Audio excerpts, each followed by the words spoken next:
You read the damn title. I kind of can't believe it, but Abdul El-Sayed, one of the 3 Michigan Democrat primaries for Senate members, has won.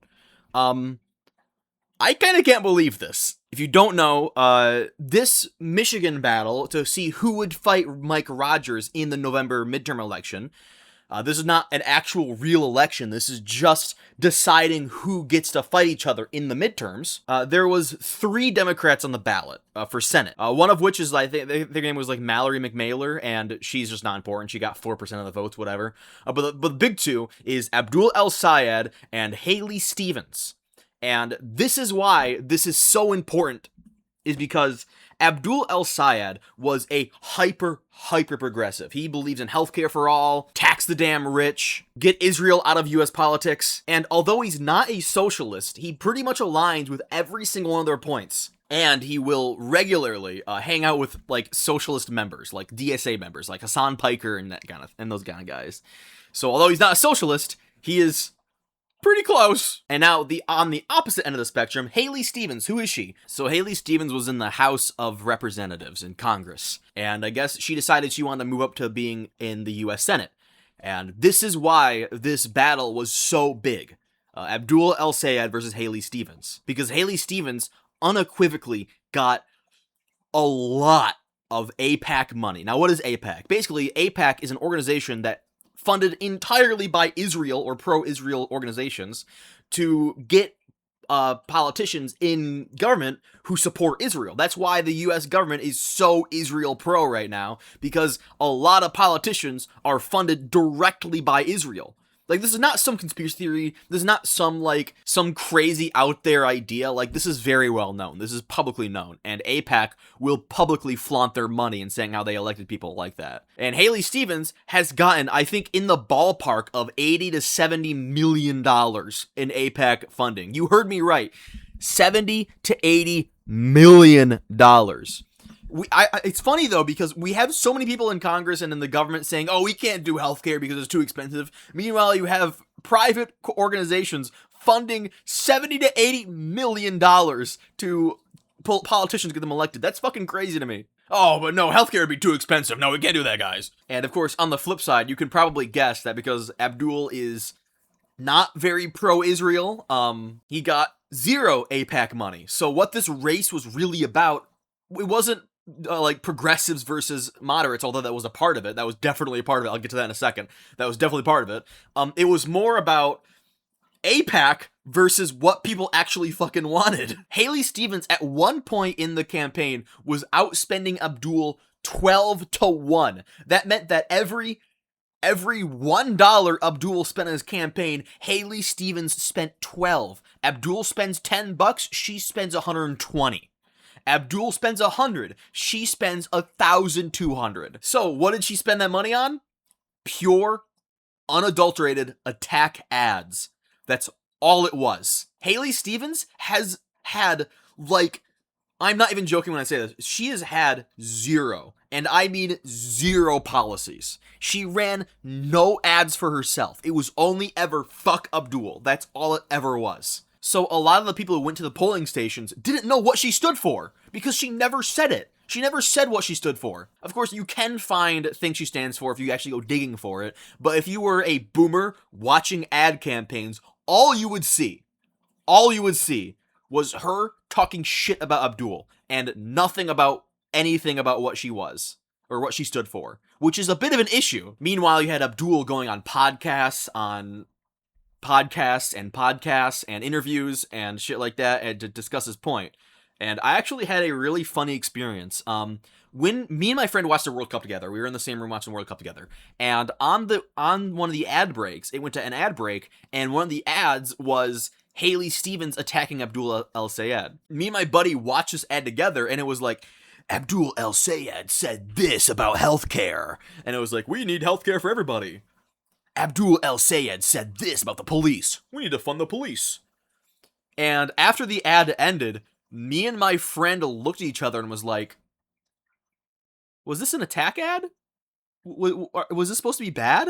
Like, we were genuinely confused. Like, was that an attack ad? That seemed more like a promotion to me. So, you think going into the August 4th Michigan elections, by the way, I want to make it very clear, I am a Michigan citizen. I live in this state. I am Michigander. So, I was here for this. I was on the front lines for this. When we were going to August 4th, there was kind of a general sentiment that Abdul El Sayed would fucking wipe the floor with Haley Stevens. Unfortunately, it got very dicey when the polls first started reporting, because they don't report their polls until after the elections are fully done. When they started reporting their polling numbers, Abdul was only in the lead by like 5 to 6%. And as the night went on, that number got smaller and smaller. And I think it's just so insanely crazy that all you have to do is say, I love Israel, and you'll get, like, what was it, 46% of the vote? She's done nothing for policy. She didn't say she did anything for policy whatsoever. Voters didn't know what she stood for, yet she still got, I think, let me actually double check the numbers. I think it was 46% of the vote. Oh, I'm sorry. She got 47.5% of the vote. That's what she got. All she ever said was, I love Israel. Like, that's what she's known for. She literally had, I think, like a campaign in like 2024, 2022. She literally got on stage and said the words, I dream of Israel, because she loves Israel that much. And it was that close. That's all she ever did. And then also ran attack ads against Abdul El Sayed. But anyways, back into the story. The night started out and Abdul was only 8% ahead. And that number shrunk over the course of the hours I was awake. Because trust me, I was awake till like 4 a.m. watching this race because I was that nail-bitingly grippy. That 8% gap shrunk and shrunk and shrunk, and I was piss terrified. I remember watching it dip down. I think it was below 2% of a gap, and thinking, oh god, he lost. Like, I can see the trend line. The trend line's going like this, and it's not looking good. Or no, hold on, like this. Wait, what? Huh? What? I saw the trend and thought that Abdul had to have lost. Vote's gonna keep coming in, and he's gonna get unseated, and she's gonna win. And I was so sad, but he pulled it out. He pulled it off, man. As of right now, I believe the official final numbers are Abdul has won with 48.5%, and Haley has won with 47.5%. That's 1%. Even though Abdul El Sayed was going out talking about his policies, talking about like healthcare for all, talking about getting Israel to politics, even though he did all of that,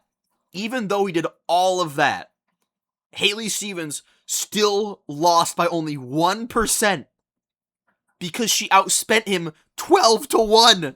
That's so crazy to me. How is that legal? How can you do that? How can you literally just sit there and attack somebody for almost nothing? Actually, no. I would go even one step farther. I would say actually nothing. How is it legal that you can go out there and just attack somebody for actually nothing, for no reason, over and over and over repeatedly, because he's unelectable, whatever the hell that means, and almost win? Like a win is a win, don't get me wrong, but holy shit. I think the answer is that it should not be legal for this to happen. It should not be legal for this to be the way it is. Why can Israel donate $70 million fucking dollars into U.S. politics and almost win an election? And this isn't the first time they've done this, by the way. If you don't know, Israel's been doing this for a long time, and they've won countless elections.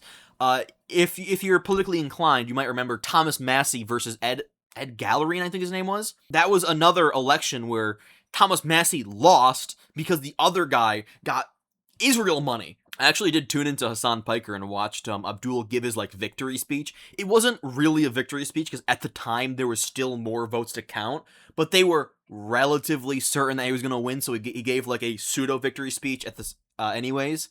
And oh my god, he went after Mike Rogers. So now that Abdul has won this primary, in November, Abdul and Mike Rogers are going to go head to head in the actual real election. And oh my god, in his victory speech, Abdul went hard against Mike Rogers. I didn't realize this, but Abdul has a lot, and I mean a lot, of ammunition against Mike Rogers. Like, a lot of ammo. And what does Mike Rogers have in Abdul? Like, his name? The fact that he's Egyptian? So yeah, I'm very, very curious to see this race unfold. because oh my god, does Abdul have so much ammunition on him. And this primary has proven that you can't just attack somebody for no reason. Even though it was a very close margin, you can't just say that somebody's bad because Israel give you money, right? And on top of that, also, something that should be a little concerning, though, is that Mike Rogers is also getting Israel money. He has AIPAC money. So it's gonna once again be a self-funded, crowd-funded guy versus Israel again. This time it's going to be Democrat versus Republican, not Democrat versus Democrat. So if you kind of think about it, that means that Israel was donating money to both Haley Stevens, the Democrat, and Mike Rogers, the Republican. These are both people on the opposite sides of the aisle. Why would they do that? And I think the answer is, I'll just state it plainly, that I think that Israel thought they'd have an easier time having the Republican win if Haley Stevens was going against him and not Abdul El-Sayed. It's worth pointing out that they did not give any money to Abdul and really, really tried to get him not to the midterms because I think they're scared of Abdul El-Sayed winning. So just keep that in mind. Why would Israel donate money to Haley Stevens and not Abdul, right? Come on. I don't know. I'm very happy today. I'm very happy he won. I am exuberant, you might say. I'm very happy. There was moments during that race where I thought, oh god, it's so over, it's so Joe over, but he pulled it out, and I'm very happy about that. I'm over the moon today. This is gonna be a very good day. Like, remember kids, always tolerance. I'll see you guys later, and ta-ra.